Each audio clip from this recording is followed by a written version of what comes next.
who briefly floated in the seas of the corporate world, to the visionary who excelled in the startup universe. Krishna developed the art of building, experimenting, and rebuilding.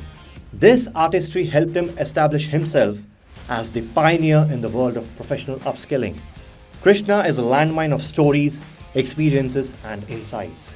And he believes everyone has a story.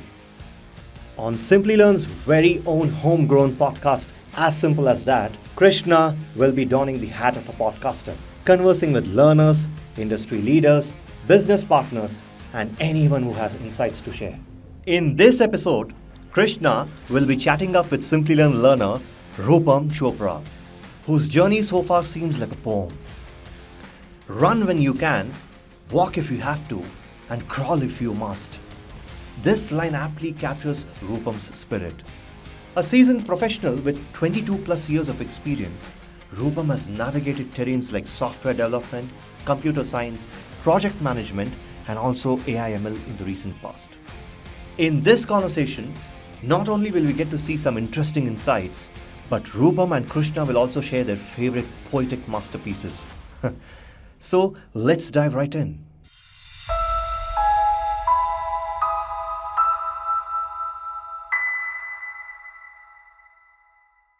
Hello everyone, welcome to yet another episode of As Simple as That.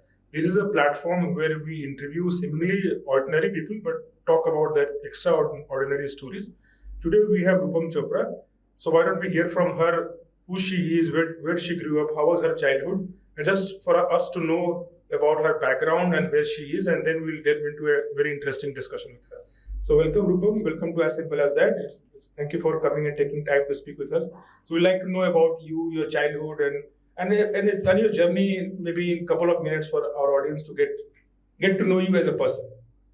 And then after that, we'll talk about your professional journey and various different aspects. But right now, we just want to know you as a person. Sure. Thank you, Simplilearn. It's an honor to be here. About me, there's nothing much.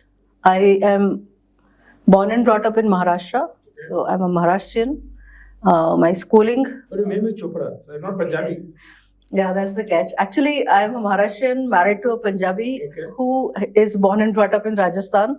But after getting married, we spent 23 years in Delhi. So I am all over India, been there. So that's the beauty of India. That's the beauty, yes. And I've been through many religions and really seen the integrity that we have in India in different cultures. And yet we are one. So I'm born in Nagpur, Maharashtra. Yes, my name is Roopam Chopra. I'm married to a Punjabi who lived in Rajasthan, born and brought up in Rajasthan. And the two of us then we lived in Delhi, Haryana. So it's multiple cultures that I have experienced in my life. My family was a educational, learned, intellectual kind of background family. My father was a head of the department of zoology. My sister is a doctor. My another sister is a mathematician. And both families are full of PhDs and all. I'm probably the only odd one out who has done engineering. My husband is also an engineer. And my daughter... Your husband? In the engineering college, of course, yes. And my daughter is doing MBBS. Your daughter is again back to MBBS. She's also doing medicine. So very nice. So only one daughter. I have three sisters and your I have two daughters. The elder one is doing medicine, and the younger one she's in 12th, but she also intends to pursue engineering. Oh, very nice. So, so tell me about your first job. So you both were in engineering. You and husband were in engineering college, and then did you get your first job through campus placement, or you had to go out and find job? Like, how was your first job, getting into the first corporate job? Sure. My first job was actually a referral. Interestingly, in Sapient, through the referral of my husband, who was in Sapient. He is in the networking department, telecom and networking department, but he referred me for the software development area. And at that time, Visual Basic was the in thing. And I was certified in Visual Basic, and I was lucky enough to pass that exam and get into Sapient. Sapient was for a fresher who is newly into a job. It's like the foundation, and it taught me so much. I still carry the values that it imbibed in me. I learned from the seniors. The kind of hiring they were doing in Sapient at that time, because it was just launched in India. It was the first time it had come to India. So they were only hiring people from the elite colleges. And me coming from a otherwise average background, I had an opportunity to work with one of the best in the industry. They are still doing very well. They are one of the best in the industries, and I had opportunity to work with them, learn from them, carry those cultures and sanskar, and now that I am in one of the similar positions, I am carrying them forward. So suppose sure this Sapient also at the end of the day is IT services company, but they're always differentiated. They always looked at the high end part of the services. That time also, now also. That's like I completely understand that part. So how long you were in Sapient? Like 3-4 years or first few years? 7 years. So for 7 years you had chances. You must have grown from a Visual Basic programmer to a manager level, right? So what was your last designation when you left? They call it a senior associate. Okay. Yeah. So you made a point that since you are a Visual Basic certified and that's how you were able to crack the exam and got it. If I dial back to 97 when you must have got your first job, so in 97, not many people used to talk about taking certifications and taking training. So who inspired you to take your Visual Basic certificate?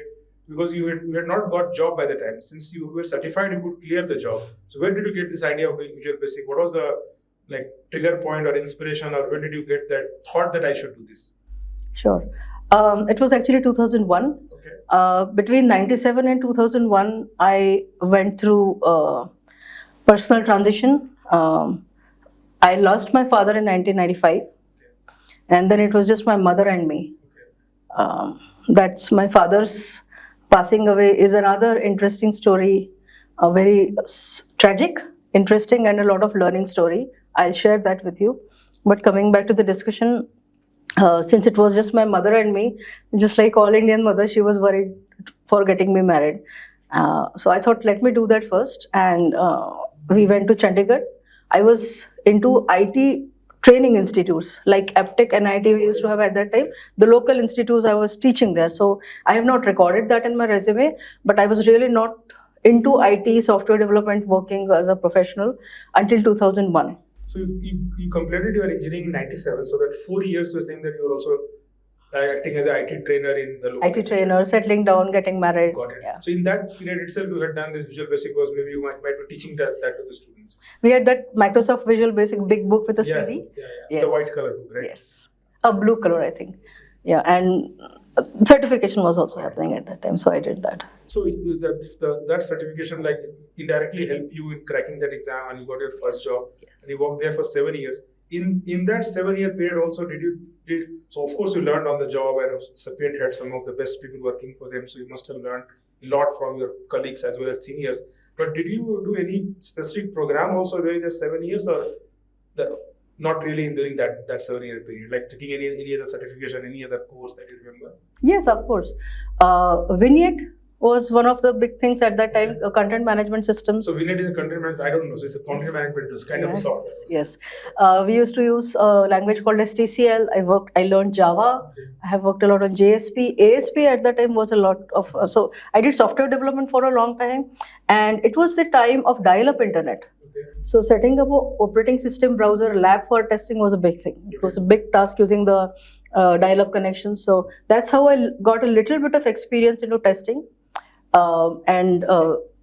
My first experience of successfully setting up one of the OS browsers lab was what people suggested me, that why don't you consider a career in testing? Okay. With quality as an integral character of my personality, I did have an inclination towards testing, but I thought having a core technical knowledge that a software developer has or a designer or an architect has is very important. So I did continue in the core software development line for quite some time, let's say 7 to 8 years. Okay. In parallel, the testing journey had started. And again, in parallel, the third parallel was quality frameworks like CMM. Okay. So my first experience with CMM was in Sapient. So you're part of the CMM journey that's in Sapient as well. Yes. What happened to CMM? Now, nobody talks about CMM. I think I wanted to ask this question later on, but maybe I'll not get a time. But every company used to claim that they're CMM level 3, 4, 5, and suddenly I see nobody talks about that. CMMI is very much there. In 2021, we went for CMMI level 5 assessment in one of my previous organizations, Aspire. It's in Gurgaon. Okay. And I was one of the part of the ATM, the assessment team members. The assessment team is a team chosen by the lead assessor who comes from another organization. He picks up 10 people from your organization, and this team then assesses the organization. So kind of you are not a part of the organization. Let's say you are an external to the organization and assessing your organization, and we were assessed at level 5. So I think that most companies are already level 5, so they keep maintaining that. Hence, we don't hear so much of news. So it's like taken for granted that if you're an IT services company, you must be at some level, and it's a business as usual now.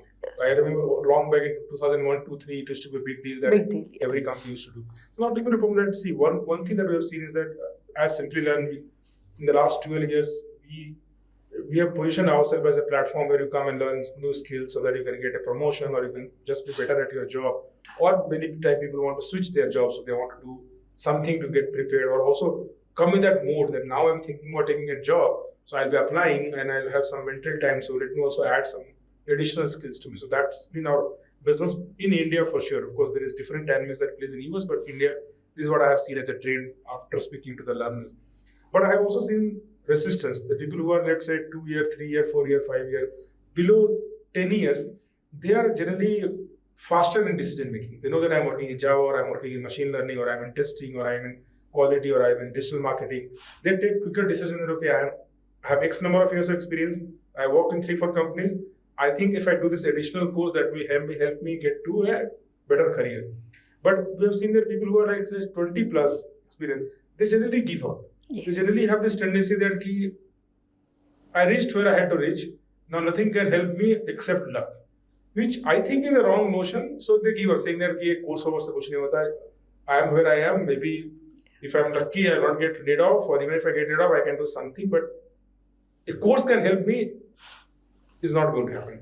But of course, you have always been learning, and I saw your resume on LinkedIn. You have done not one, you have done multiple things. So what inspired you to do? Keep on learning, keep on acquiring external validation, and has it really helped you? Of course, yes. What will be your message to people who are in the other thought process that kuch nahi ho sakta? My message is that if you are not updated, you are outdated. So it is very important, especially in the corporate field, a professional field like IT. Of course, definitely in other fields also, I would recommend. It is important to keep yourself updated with what's happening in the market. So see, there are 2 aspects. From a personal point of view, I want to grow, I want to learn. That's a different point of view, and what the market is demanding, that's a different. So let's first consider from the market side that the industry is growing, industry is advancing, and whatever is the latest and greatest in the market, you have to catch up with that for various reasons. Because that's what you are using in your day-to-day work. Hence, you have to learn. That is one of the needs.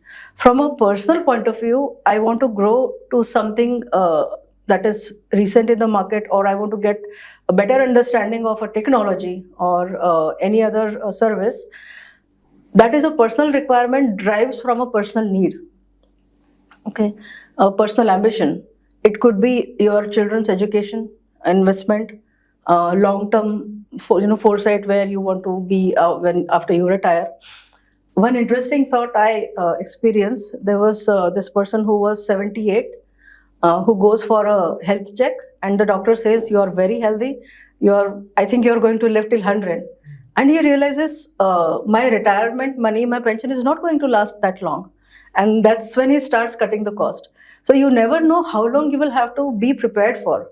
And that could be one driver. Why do you want to keep yourself updated so that you can probably earn more, invest more, and be? So I think, definitely, I don't think anybody thinks that anybody does not try to earn more. They definitely want to try more. They want to be successful. They want to lead a accomplished life. So that is like basic human nature. Most people have that nature. But the question is that how to achieve that in a very structured, well-defined manner. That you do 1, 2, 3, they will get 4 as an outcome. So there, the question was that people who think that courses will not have, but in your journey where you moved from one company to another company, moved from being a senior associate to senior manager to director to VP, has this kind of courses helped you, or how do you see that? Or it was just for you to keep intellectually challenged and keep doing something, keep completing something, or it actually tangibly also helped you? The courses have helped me from various angles, I'll tell you. There were times when I knew the topic, but I wanted to know something specific, a specific area. Very simple example for people who are listening. Let's say if I want to understand about assertions, maybe I'll take a course on that. I already know the subject, but I want to know more about it. So I can go for an advanced course on assertions or something like that. Or if I'm working on a particular tech, the current scenario is that a software. If I talk about software industry, it's never one or two or three softwares that you are working on. It's a plethora of softwares you're integrating and working together. Yeah. In fact, now that we are talking about AI ML, it's like so many tools and technologies you are working together, and you have to know all of them. So if I'm combining, let's say Selenium, there is Jenkins, there is Maven, I have to understand GitLab, I have to understand GitHub, I have to understand how Agile works. So I need to learn all of them. So these parallel technologies, tools, methodologies, frameworks, to understand them is another area where I help. And the third is the first point that I said, if you're not updated, then you're outdated. Okay. So Roopam, so let's drill down a little further into this topic. So one like thought philosophy is that, okay, of course you need to learn, but you can learn by going to YouTube. You can learn from going through a book, and you know that you've learned this topic. Maybe you go and try out something on your own.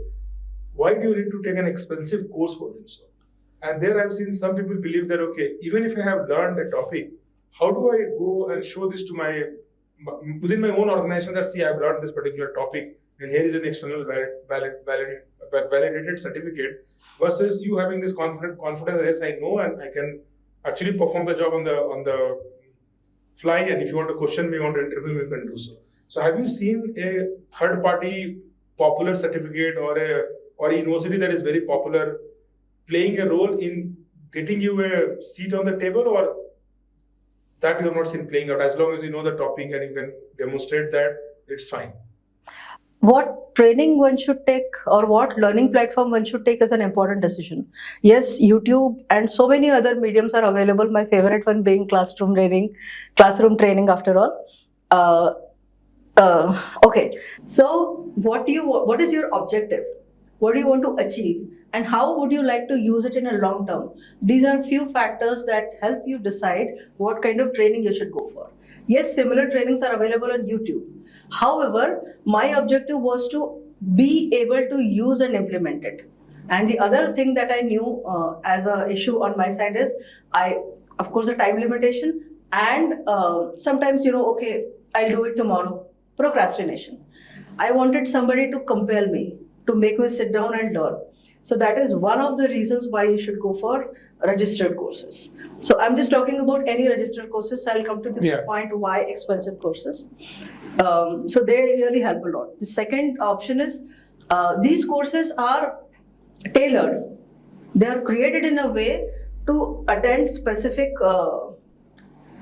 group of people, and tailor to their needs. So these people, they are in the market, they know what the audience needs to learn, and that is the kind of material they combine and bring together to you.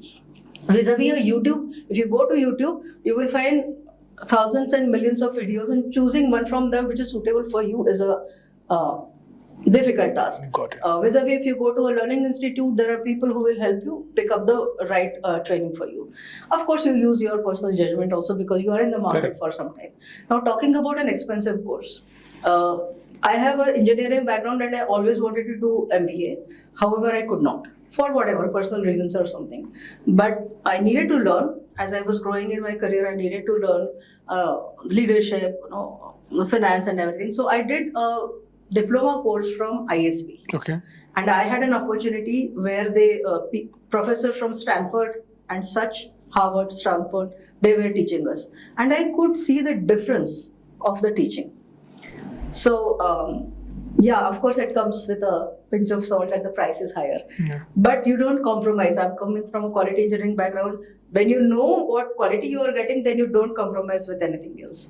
So, when you are at a pedestal in your life that, okay, this is the next milestone which is very important for me to achieve and pass through, then I do not compromise on the quality. And that's when I decided that, yes, what does the course go for, what kind of background support it has. So if I may talk about the particular course that I did, it had a background or support of Caltech. I had a special affiliation with Caltech because Big Bang Theory is one of my most favorite sitcoms. Okay. I closely relate to Sheldon, and they are all working in Caltech. So I always had a curiosity, what is Caltech? And when I found out it is a place of Nobel Prize winners, and then when I saw it was backed up by Caltech, and I was very sure that Caltech will never go for anything less than 100% in terms of quality. So did it meet your expectation? Absolutely. Good, that's really great to know. Now let's come back to Roopam's some questions on this 20-year journey of IT in India, right? I think the world has definitely changed in the last 20 years. When you went into the industry, maybe getting into Sapient was a big deal. You must have got really excited that okay, I'm lucky and fortunate to get this break, and I'm into the job. Whatever came your way, you started working on it. Now that you manage people in your organization, there are a lot of new, fresh students who come out of colleges and start joining those companies.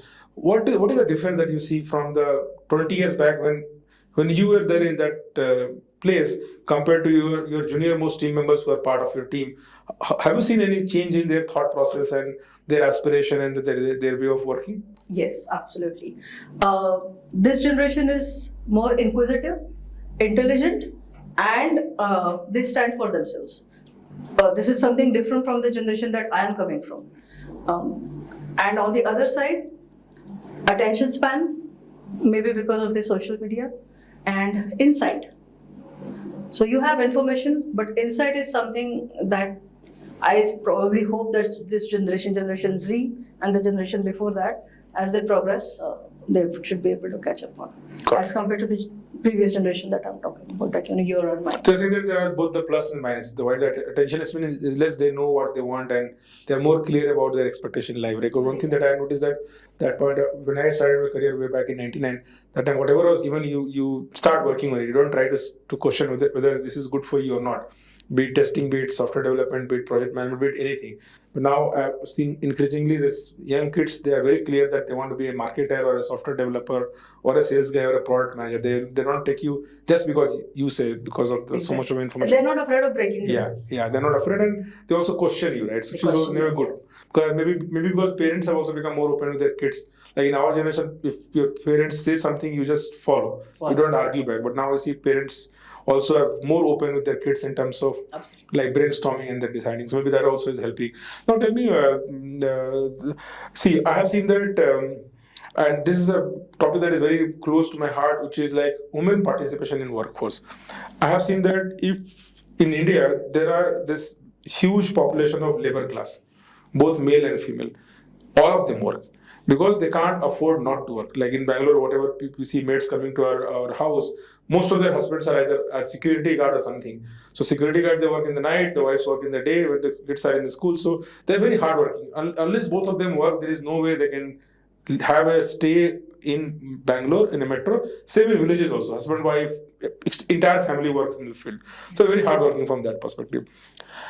But when it comes to working women, where they have like they're married and their partner or husbands are working in a job and they're earning enough to meet the basic requirement of the family, most ladies give up, saying that why should I put so much effort? Let me put some time with my kids. And there is all the reason to have that thinking, because it's not so easy to concentrate on kid, on your work, managing house. So I'm sure you must have got this thought that why am I doing enough of work? Maybe I should just take a back seat and let the life continue. Once the kids are in college, I'll think about doing something part-time again. I'm sure every lady goes through this thought process. So tell me about your journey. Then, what are the different moments? You have 2 kids. I'm sure this thought have come to you twice, right? How did you navigate this entire journey? Absolutely. Allow me to go back to the 1995 where I told you as I lost my father. I was, I think, 19 years old. And my father always encouraged me, taught me to make sure that I stand on my feet, as they say, stand on your feet. So be independent, financially independent. Okay. So I came from that learning.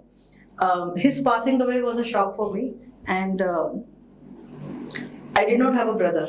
I have 2 elder sisters who were married, and the experience was a little tragic, but now that I look back, it was a huge learning for me and probably for other women as well. That there was a discussion. He was sick. I was doing his seva. I was looking after him. He was hospitalized, and then, long story short, he passed away. And all through that, I was alone. And when he passed away, when you get all the relatives coming in, the rituals kick in, then there was a discussion happening, who will give the Agni? And that was quite shocking for me that I do not have a brother. So while at all the places I am doing it, just for Agni, why can't I do it? So my father's elder brother, he was, he has served as a rear admiral in the army. Navy. In Navy, sorry. So he was there and he said, I have read the Shastras and I have not seen anywhere that a girl cannot do it. He encouraged me and I did that for my father, actually going around the Agni and doing that. That experience was, when I was doing that, I was thinking about what my father has told me throughout his life, what I have learned from him. And at that time, I decided his biggest learning or the message that he has given to me was to always be independent, especially financially independent. So coming back to your question, I never had a second thought that I will not work or I will not be dependent or I will be family focused. In fact, now I'm thinking that taking an early retirement, but no, throughout my journey, never. So that's like a very touching story and it's difficult to imagine. So tell me, while obviously you were determined that, okay, come what may, I need to be financially independent. I'm sure and fortunately you also have two girls, right? So I'm sure they've also learned the same thing from you. So, but there are like practical challenges. We are not designed as a society, we are not designed as a country to make that happen. So tell us some of the tips, because I'm sure there are a lot of people like you maybe listening to our episode who might have given up 5-6 years of working. And how did you, when those moments came, you kept yourself strong and made that happen? Of course, yeah. See, a successful career for a woman is always a mix. It's a mix of sacrifices. There have been times where I have been focusing on family and children were my priority. And there were times where work was my priority. And yes, women might wonder, has she done that? Yes, there have been times when work was my priority. I did decide to manage my daughters. It's a very personal decision. A woman needs to make, and a couple, a husband and wife need to make, how they will manage their children. It's actually a very important message that I have been observing for years, being through that myself and observing as well, which I would like to share my experience here, particularly for women. We think that multiple areas that we, by tradition, that are put on us, typically cooking, taking care of children, taking care of relations, or basically taking care of the house, we cannot come out of that web to consider which of these can be outsourced or which of these can be probably managed by someone else. I did that. I was clear that, okay, cooking, children, house management, work, absolutely not possible. Which of these is something that can be managed? So since I don't want other people to get biased, there were a couple of areas that were clearly I decided I can manage, and some areas I clearly decided I cannot give it to anybody else, being children, my time with children. So there were other areas that I outsource, I manage somehow. I am very lucky to have my mother-in-law support us. She's still supporting me actually right now as I'm in Bangalore. My family is in Gurgaon. She's still there supporting my family, so I'm very lucky for that. So yes, support system needs to be there or needs to be built. And you have to be very clear what you want, what your priorities are, where you are going to manage, where you are going to not compromise, and go by that. Got it. So have you done project management course also? Yes, I'm okay. So looks like that is helping you very clearly. Yes. Like I see people talking about multiple things, but this articulation that here are 4 or 5 different things, that is write it down, what you can give, what you cannot give, is a very good analogy. I'm sure a lot of working ladies will get benefited from them. See, one message that I always communicate, and I want I want to ask whether this thought ever got into your mind or not. So many times, see, we have thousands of people working in Simplilearn, and we have almost 40% of our employees are actually ladies. So we have this new now 6 months of maternity law. So I see that people take this maternity and they only come to resign. So every time they come, and if I know them, I talk to them that why are not continuing? And they have the same challenge that I can't manage the kid, I don't have support system and whatnot. So one thought process that I always try to sit in their mind is that, see, you can decide to give up, and possibly it's fine for you and your family, but always think that if you are not working and if you are capable of working, actually you are doing justice to the society. Because when you work, you are also paying taxes. A part of the tax goes in taking a lot of people who are in poverty, who would otherwise not come out of the poverty if everybody starts thinking. There is a data that says that if all working age women in our country, they start working, India's GDP will grow by 2% faster. Imagine the impact of 2%, just like huge. So I really admire like all these working women who are always going and adding to every aspect of the life, right? That's really commendable. So let's talk about your kids. Like, so when you take up a course and you are continuously spending time on going through it, it's additional work. Right? There are already kids, there is already house, there is already work, and then you're adding another variable that, okay, now I need to do a course. And they're also student. So how do they react that, okay, do they react saying that, okay, is studying not going to get over ever for us because my mom is doing that, means once we are also done, we have to continue doing? What has been the discussion in your house like? Yes, sure. In fact, I would like to add the point that I was making. There are times when you have to, your balance shift this side and at the other times that side. So there was a time in my career, in fact, when I left Sapient, my baby was very small. At that time, we had only 3 months of maternity leave. Yeah. So it was a feeding baby. And because of the logistical and infrastructural reasons, I had to choose for an office or for a workplace which is nearer to my place. So see, a woman has to make those decisions. This is not a compromise. Actually, this is something nobody else can fulfill. Feeding a baby is something only I can do. Yeah. So I had to make that decision and I changed my job. So there have been times where I have done compromise for my children. There have been times where I have stayed with them. But to come back to the point that you have mentioned, one interesting fact I observed about children, that if we consider them a little mature and talk to them a little maturely, let them make a decision or ask them questions, make them participate in your decision, it helps them grow. It helps them broaden their perspective of thinking, and letting them participate in your decisions makes them feel included. So this feeling of being inclusive opens further doors of thinking. What I really mean to say is, I used to converse these with my daughters.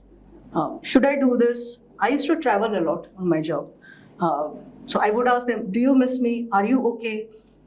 There have been times my daughters have said, no, they are not okay when I'm traveling. And now that they have grown up, in the middle, when they were 10 to 15, they were okay with it. Particularly because I used to bring gifts for them, and then they could show off to their peers. Now they are almost 20, and they look back and say, Mom, I think you were right. Okay. But talking about including them in the decisions, letting them be a part of your mature decisions will make them think in a different way. In other words, simple words, don't treat them like children. This generation can participate, can think, can suggest, and you will be surprised at the response. So my daughters they were okay, and now they're actually happy. They were like, they say that we are happy that you did not leave your job, or we are okay that you were not there at home all the time. We do not feel that we did not get enough of mother. Got it. That's a feedback, and I'm happy about it. Thanks to God, or thanks to the wonderful children that I have.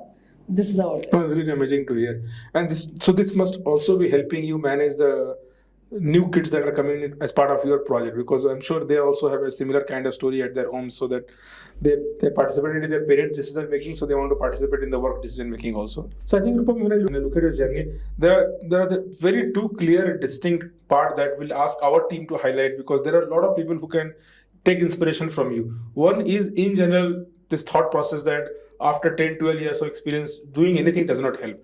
Clearly, in your case, you have continuously added not only one program, you have added a lot of programs from different point of time, and you have continuously grown in your career, right? So that's it's a very clear message to that is like gender agnostic message, that if you are 10 plus, 12 plus, and you continue to learn something, continue to be updated, there's always an opportunity for you.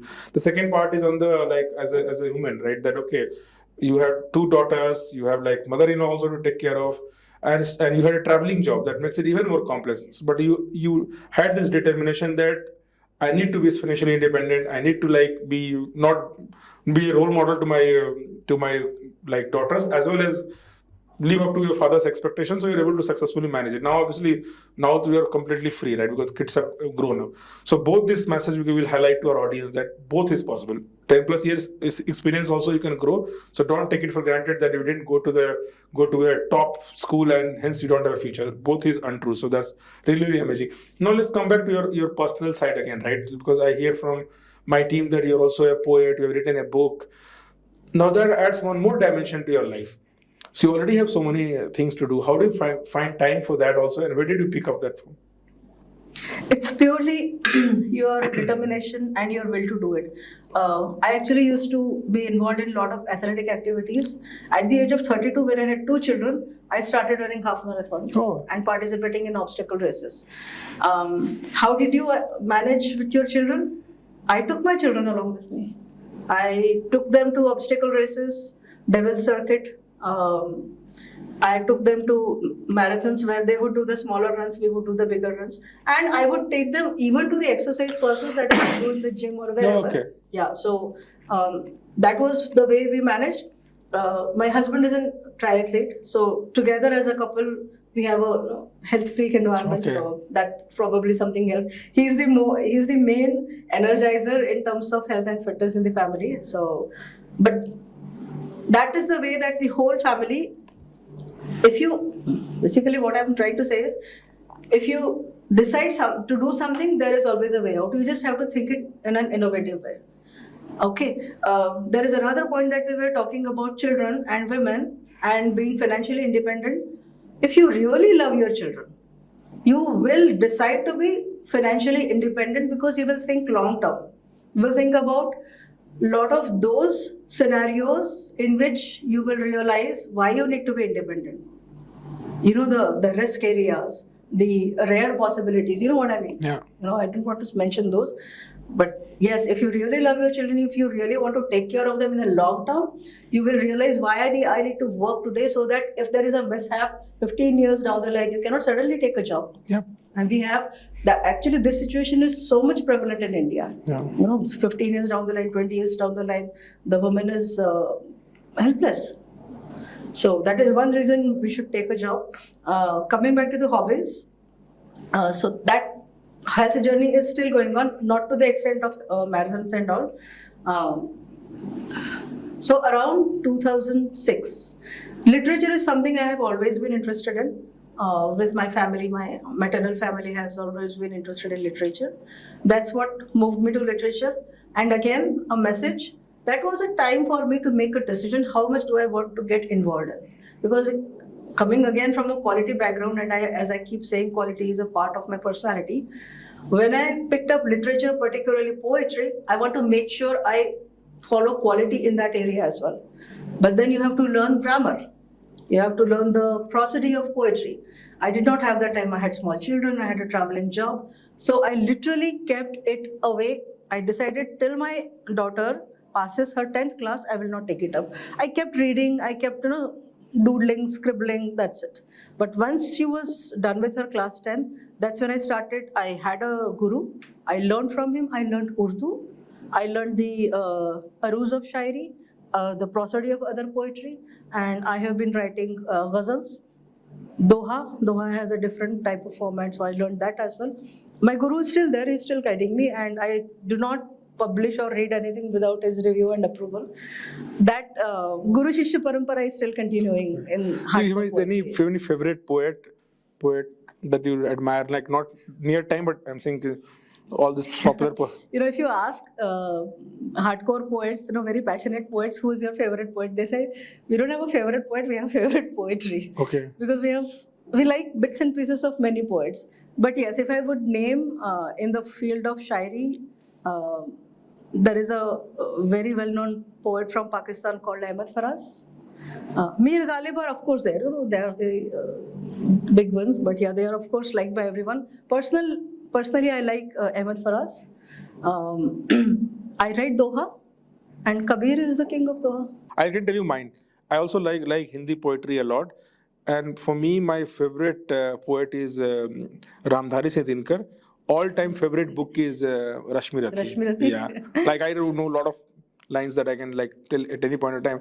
When I feel little bit, let's say, down, I always try to read that. And I think my wife also likes it. My kids, they also love it because of this whole, what we call, the symmetry that we have in that poem. Well, Ramdhari Singh Dinkar, I did not expect. I am so overwhelmed to hear that you not only know him, but you also know Rashmi Rathi. It's a huge piece of poetry. Yeah. Yeah. Do you remember Rashmi Rathi?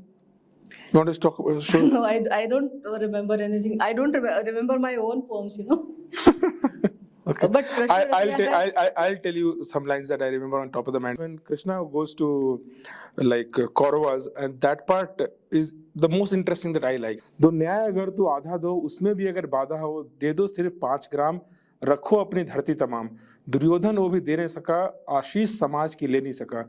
उल्टे हरि को बांधने चला, जो था असाध्य साधने चला. हरि ने भीषण हुंकार किया, अपना स्वरूप विस्तार किया कि हाँ दुर्योधन बांध मुझे, जंजीर बना के साथ मुझे बांधने आया है, जंजीर बड़ी क्या लाया है. ये देख हस्तिनापुर का जंग, मृतकों से पटी भू है, पहचान इसमें कहाँ तू है. So it's huge, but yeah. It's beautiful. Yeah. Yes, it's one of my favorite pieces of poetry. Other one is Baba Nagarjun, which I really like. I'm not sure if you have had I've heard of it. In my 10th class, Baba Nagarjun had one poem, but I don't remember, but I think he was still. So when I was, like, I studied in Hindi medium school, so of course Hindi was a part of our subject. So we had studied Ramdhari Singh Dinkar for sure.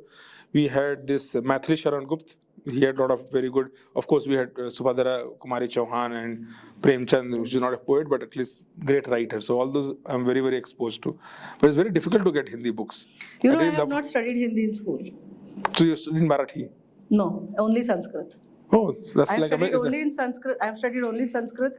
I think I had Hindi only till 5th. Thereafter, I have neither Marathi nor Hindi, only Sanskrit. So I have not studied Kabir. I have not studied Dinkar. All these poets and even Hindi, to that extent of being able to write a poetry, I did. So Sanskrit also is a very amazing subject. Now in our school, Sanskrit was our language too. But yeah, Sanskrit also is so amazing, right? There are so many good thought-provoking, what we call slokas. Yeah. Any favorite sloka that you have that you like? In my childhood, I used to remember Kanthasth, the 15th Adhyay of Gita. Okay. Urdhva Madashakam, Ashwatham Prahuravyayam, Chandansi Yasya Paranani, Yastam Vedasa Vedaved. I'll tell you one thing that I like, that's really favorite, which is Ahanyani Bhutani Gachanti Emalayam, Apre Asthaitum Ichanti Kim Ashcharyamata Param. So what happens is also part of the Mahabharata where this Yudhishthir meets that Yach, and he is questioning him, saying that I hear that you are the biggest expert of dharma. So I want to ask you a question to check you. So the question he asks is that, which is the biggest surprise in the world? And Yudhishthir provides an answer that Ahanyani Bhutani Gachanti Emalayam, कि इस धरती से, इस अर्थ से every day people are dying. And still people expect that and they live as if they are never going to die. So what is the biggest surprise? And he says that this is the biggest surprise. So like that, Sanskrit is very, very thought-provoking. I really love, I don't understand Sanskrit so much, but if I had given the chance to learn, I think that's definitely in one of my to-dos because every sloka is so thought-provoking. Absolutely. Yeah. But yeah, we were. I think related to candidates also, there is very popular thing that we, at least in our house, we use that a lot, which is like karmaneva adhikarastu ma phaleshu kadachana. The Lord says that focus on your work and don't worry about result because result only I give. Yeah. Your work does not decide result, I decide the work. But if you don't work, then there is no result. Absolutely. Yeah. But coming back to the poetry journey, that's after my daughter was in class 10, I started the journey. I started attending poetic events. I recently attended one in Meerut. Its video is available. I've been on Doordarshan, ETV Urdu, couple of those channels. There is the largest database of poetry and probably prose as well is called Rekhta. Rekhta.org. That's the largest database of literature They have contemporary poets also, so I'm listed on Rekha. You will have to look by the name RC, AARSI, that's my pen name. Okay. So it's an honor to be there on that website. So that's my poetic journey. That's when I started writing Doha. And Kabir being one of my most loved poets in terms of Doha. Around 2010 when my poetic journey started, but I kept it aside, another inquisitive journey started is spirituality. I used to have so many questions about life. Actually, to tell you the truth, my mother passed away in 2006. And that was that was the biggest tragic event in my life, a shock for a woman, because she had come to see me when I had my second daughter. And during that process, During that, so she came to see my daughter to Delhi, and she passed away. So I was a 1 month old baby I had. The shock of life, or relating to the fact that you were mentioning about Yudhishthir, that the biggest surprise about death and people live as if they are immortal. The question that came to my mind is, here is two mothers and two daughters. So one mother is passing away, and I am bringing another daughter into the world, and I know that I am also going to go away. So is this the final truth of life? What am I here for? Is this, you give birth to a daughter, she gives birth to another daughter, and the cycle goes on. Yeah. What is the purpose of life? What am I here for? So those questions triggered, of course, I assume I must have been in trauma. I had a small baby. My mother had passed away. All the little clothes that she had brought for my daughter, they were hanging there, and they were very depressive and saddening for me. But I came out of it. Thanks to my elder sister, she told me, you have to decide. You have to look back and mourn for your mom, or you have to look at your daughter so that it does not affect your feed. Yeah, no, I agree. Because, I think she's a doctor. that's life. That was an eye-opening yeah. If you're spiritual and if you go to Banaras, it's just 1.5 kilometer, I'll say, boat ride from that temple to the that, I think, what is the ghat you call it? That there's a very popular ghat, right? Harishchandra Ghat. If you go to that, between these two ghat, you can see that in 1 kilometer ride every day, like we'll see hundreds of kids coming and having their mundan, Yes. which is a celebration of life, right? And you have this pyre burning 24/7 non-stop. Yes. So that also is a beginning of life and end of life happening Yes. in 1 kilometer. Same, yes. Yeah. That's exactly. So those questions triggered my. There is actually a process called spiritual awakening. If you Google it or look it up on YouTube, you will say 10 signs of spiritual awakening. So that is something I could not control. I started reading, trying to find out, and I started all the things that you could, prayers, shlokas, mantras, japas, fasting, rituals, Reiki, tried couple of babas, tried different things like karma quotient and all, but nothing was able to give me answers. And somehow I had in my mind that meditation is probably the final answer to all these things. And the kind of family that I'm coming from, meditation was also something that I had learned in my childhood. So you might not believe, or some of you might find it funny, the place where I live in Gurgaon is like the end of Gurgaon, and Aravali's hills start from there. So I used to go into the hills and meditate over there. Very interesting. Between lots of peacocks. But I am a normal human. I could not do it. I could not survive it. There were ants and mosquitoes and all that. So just like any other normal human being, I got defeated and I came back. But I continued looking for answers. And I will not share what I found, because it's an individual journey, and what you seek is what you get. It's everybody's journey. Finally, after trying a lot of other opportunities, other ways, then I landed on Vipassana meditation. Since 2016, I have been a Vipassana meditator. Okay. So Roopam, what I hear from the team, that while doing this AI course with Caltech and Simplilearn, you learned some skills that you used to take a Kabir Doha, and you're trying to rewrite that using AI. So tell us more about that. Sounds very interesting. Yes. So that's how the journey of poetry and technical background merged. One of my poetic line is the English poem that I write. The heading is The Programmer Girlfriend. Okay. Okay, so all my English poems come under the bracket of Programmer Girlfriend, where I draw a parallel of your poetry, your love life, and by giving an analogy of software. Okay. But coming to the Kabir Doha, when I was reading Kabir Doha, I'll give you a simple example. I'll give you an example of a Baba Bulle Shah Doha because it's very famous. Usda mukh ek jyot hai, घूंघट है संसार. उसदा मुख एक ज्योत है, घूंघट है संसार. घूंघट में वो छुप गया, मुख पर आंचल डार. So this is a spiritual doha. You pass on this doha to anybody. He says, okay, he is probably talking about God. God is hidden. We cannot see him. But as we all know, God is prevalent everywhere. This kind of understanding of God has been passing on from generations to generations everywhere. Some of us do wonder what it really means. Some of us do wonder if God is hidden. Why doesn't he come out? Why can't we see it? Or why can't we see the effect of God anywhere?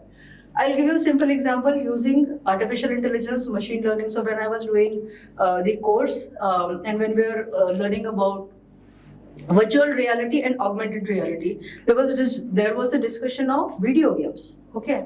Now come back to the doha. Usda mukh ek jyot hai, घूंघट hai sansar. If you refer to the Upanishads or if you refer to Vedas, what they say about Maya and Sansar or this world, it is Sat as well as Asat. It exists as well as it does not exist. It is reality as well as it is not a reality. You tell this to me or to any common man, it does not make sense. We just say, okay, fine, I will pray to God. That's the end. But you take the example of a video game. A video game has a central player character we called as PC, a player character. The game is residing in your computer or in your PlayStation or in your mobile as a code. So that's Maya. The moment you or me as a central character we play it, it's manifested. That's reality. There is another very simple experiment. You can find it on YouTube. You create a plastic pyramid and look for a YouTube video where you create that pyramid, keep that pyramid on mobile, and it will reflect the designs on the mobile on the plastic pyramid like a hologram. Now, please relate the virtual reality, the video game, this example that I'm giving, and the explanation of Maya, Sansar being Sat and Asat. So, as long as the mobile program is residing in your program, it's reality, but it's not playing and it's Maya. When you run it, you are the central character. You start collecting the coins or you start hitting people. So, and then you have multiple lives also, right? So now that program is manifested, that is your reality. Does it exist? Yes. Does it not exist? No. It exists as well as it does not exist. So with the help of virtual reality, augmented reality programs, you can help understand what is Maya, what is Sansar Upanishads, and the Doha of great Sufi sons like Kabir and Baba Bulle Shah. Very impressive. It's good. I'm sure people will find it first time hearing about software programming and AI and Doha in the same breadth, right? So I'm coming up with a book on Kabir, so where I have translated poetry to poetry translation of 100 Doha, and I have picked up some of these arcane Dohas, which are otherwise complex and spiritual to understand, and tried to explain them using AI, ML, quantum physics, science, all those. So I have actually taken references from articles where either they have proven theories or proven experiments of science from like places like Harvard, Stanford, MIT, and given their references just to support the fact.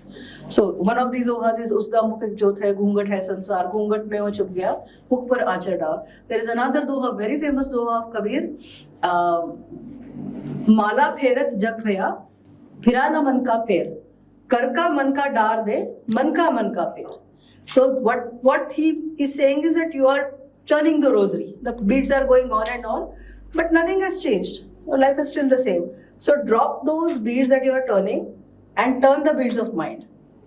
Okay, so again, when we listen to it, we probably think that he's talking about thinking of God, praying to God.